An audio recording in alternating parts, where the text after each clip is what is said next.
Buenos días, pues estamos a viernes 21 de febrero del año 2025.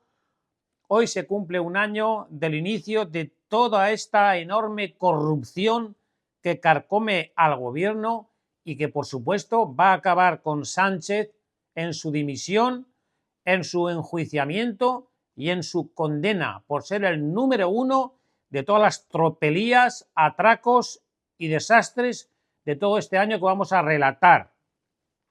La corrupción carcome al gobierno y al entorno de Sánchez en el primer aniversario del caso PSOE-sanchismo. Las investigaciones seguidas en el Supremo, la Audiencia Nacional y varios tribunales de instrucción están actuando como termitas para un ejecutivo y un partido cuyos miembros se limitan a negarlo todo. El PSOE no tiene ninguna preocupación, dicen, absoluta tranquilidad. Tanto el gobierno como el PSOE actuaron desde el primer momento. Varios ministros se pronunciaron este jueves, ayer, sobre la segunda declaración de José Luis Ábalos ante el Tribunal Supremo y las respuestas estaban milimétricamente cortadas por el mismo patrón que han seguido los socialistas en los últimos 12 meses. Es una auténtica vergüenza. El ministro de Transportes y el secretario de organización del PSOE salió del juzgado con el pasaporte retirado y con la obligación de comparecer cada 15 días y las mismas sospechas del juez Leopoldo Puente, si no más, persisten los indicios de la posible comisión de diferentes ilícitos penales, según el auto. Es decir, José Luis Ábalos va a ser juzgado y condenado por hechos que sucedieron cuando era ministro de Transportes y secretario de organización número 2 de Pedro Sánchez. Esto pasa como que no oye llover. Ayer sin pasaporte y con medidas cautelares de presentarse en el juzgado cada 15 días, lo cual significa que va a haber un juicio posterior y una condena segura. Y todos los delitos han sido cometidos siendo miembro número 2 del Partido Socialista, Sanchista, no obrero y, por supuesto, no español. Ábalos reconoce en el Supremo que el inmueble de Perú, desvelado por el debate, está a su nombre. Venga. Este viernes se cumple un año, hoy, del estallido del primer caso de corrupción en el corazón del gobierno de Pedro Sánchez, motivado por una denuncia del PP de Madrid en abril de 2022 ante la Fiscalía Anticorrupción. El hilo del que tiraron los investigadores fueron 13 contratos adjudicados por el Ejecutivo Central en plena pandemia, sin concurso público y de forma opaca. Fue el caso Koldo durante apenas unos días para después adquirir la magnitud del caso PSOE y del caso número 1 del caso Pedro Sánchez. Ante todo, claridad, transparencia, estamos en el gobierno con una moción de censura contra la corrupción del Partido Popular. Bien, vamos. Un año después de la detención de Koldo García y de un entonces desconocido Víctor de Aldama, la corrupción carcome al gobierno como si fuera un ejército de termitas, con el empresario disparando con dosificador y la oposición convencida de que la X de todo el entramado es el mismo presidente que ganó una moción de censura prometiendo limpieza y tolerancia cero. Calienta que sales, Pedrito y Begoña, sois unos auténticos sátrapas. Las instrucciones seguidas en el Tribunal Supremo, la Audiencia Nacional y diversos tribunales de instrucción están más cerca del final que del principio. En el caso de la causa contra Ábalos, en los próximos días declararán ante el juez 17 testigos para apuntalar los indicios. Entre ellos figuran varios ex altos cargos del Ministerio de Transportes, como la expresidenta de Adif y el expresidente de Carreteras y el jefe del gabinete de María Jesús Montero, la hooligan. Aldama pidió a este último el aplazamiento de una deuda de 550.000 euros contraída con Hacienda según su testimonio. A cambio de esto cobró un dinero también, por el que le ponía la mano en el fuego María Jesús Montero, andaluza ella. En la trama de hidrocarburos, que defraudó a las arcas del Estado más de 182 millones de euros, queda mucho por desbrozar aún. Nadie del gobierno ha explicado todavía cómo es posible que Aldama consiguiera licencia para operar en el sector de la empresa Villafuel sin cumplir los requisitos. Es muy grave. Y poco tiempo después de que el jefe de gabinete de la entonces ministra Reyes Maroto se reuniera con el cabecilla de la trama, Maroto compareció el miércoles en la Comisión de Investigación del Senado por segunda vez y volvió a desvincularse. Unos días después del estallido del caso PSOE, caso Pedro Sánchez, este alcanzó de lleno a Begoña Gómez Quina, más conocida como Begoña Gómez Quina, a propósito de las presuntas gestiones de la mujer del presidente en favor del rescate de Air Europa.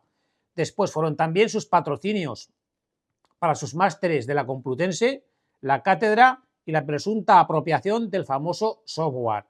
El juez instructor, Juan Carlos Peinado, ha tenido que afrontar 2 querellas de Sánchez y su mujer por prevaricación, ambas desestimadas, y una feroz campaña de desprestigio por parte del gobierno y del PSOE.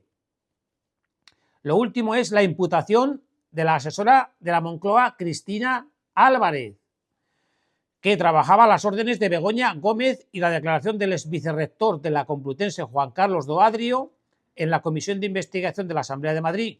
Este desveló que se sintió obligado por el rector a crear la cátedra. El expresidente de la Complutense se sintió obligado a crear la cátedra tras una llamada de Goyache tras su reunión con Begoña Gómez en Moncloa K. Para desviar la atención del caso Begoña, en marzo del 24 el PSOE aireó una denuncia de la Fiscalía contra el novio de Isabel Díaz Ayuso por fraude a la hacienda pública. Lo que no sabían es que el caso acabaría siendo la perdición del fiscal general del Estado, que tiene muy difícil librarse de la apertura de un juicio oral por primera vez en la historia de España. También la de Juan Lobato, aunque en ese caso no hay mal que por bien no venga para los socialistas. El lunes el juez instructor apuntó directamente al corazón de la Moncloa al citar como testigos a la que fuera jefa de gabinete del entonces jefe de gabinete de Sánchez, Pilar Sánchez Acera, y al exsecretario de Estado de Comunicación, Francesc Vallès. ¿Se están dando ustedes cuenta de este resumen del último año de limpieza y tolerancia cero de este gobierno progresista, el mejor gobierno de la democracia de los últimos 50 años? El círculo se cierra con el caso del hermano del presidente, que a principios de febrero acabó dimitiendo como jefe de la Oficina de Artes Escénicas de la Diputación de Badajoz. De la oficina. ¿Dónde está la oficina? Pues la oficina será, pues, a ver, será donde voy yo, ¿no? Donde tengo yo el despacho. Donde yo voy será la oficina, claro. Si yo voy allí, pues eso será la oficina donde yo voy. O no. Eso dijo, que la Oficina de Artes Escénicas será seguramente donde está él. Aunque, como desveló este periódico, David Sánchez llevaba desde la semana previa de baja por depresión.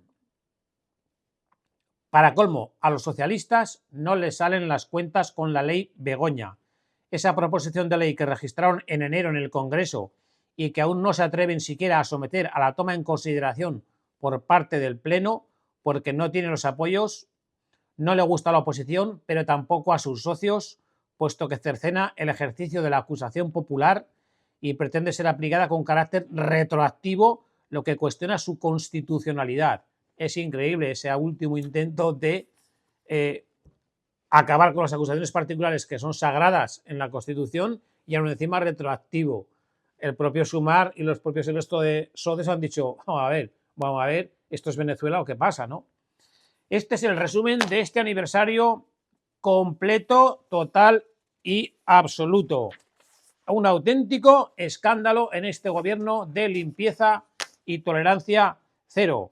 Arrancó con el caso Koldo, de ahí pasamos al caso Víctor de Aldama, al caso José Luis Ábalos, que va a ir a la cárcel, los casos de Begoña Gómez, los casos del hermano del presidente, el fiscal general del Estado, ahora las imputaciones de Joaquín Goyache, de Cristina Álvarez, la relación de Begoña Gómez con Air Europa, Juan Lobato a la calle, ahora a declarar toda la gente de Moncloa, Sánchez Acera, Francesc Vallès, el gobierno intentando una ley para acabar con todo. Espectacular, impresionante este último gran año, incluido un retiro del presidente del gobierno. Espectacular el Partido Socialista Obrero Español, el partido sanchista del dictador narcisista, endemoniado y diabólico de Pedro Sánchez Pérez Castejón. O sea, aun con todo y con eso, hay alguien que lo vote, como me dicen en los comentarios y me insultan, eso sí, con unas faltas de ortografía terribles. Bueno, pues esto es lo que hay.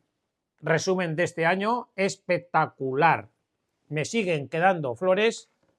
La flor de Pascua ya lleva camino de 3 meses sin perder ni una sola flor. Las orquídeas ya las tenemos solamente con las ramas, esperando que en la primavera a ver si por segundo año continúan, y el resto de flores y plantas. Y, como dice el gran Joan Manuel Serrat, Dios le dé vida muchos años, hoy puede ser un gran día y mañana también.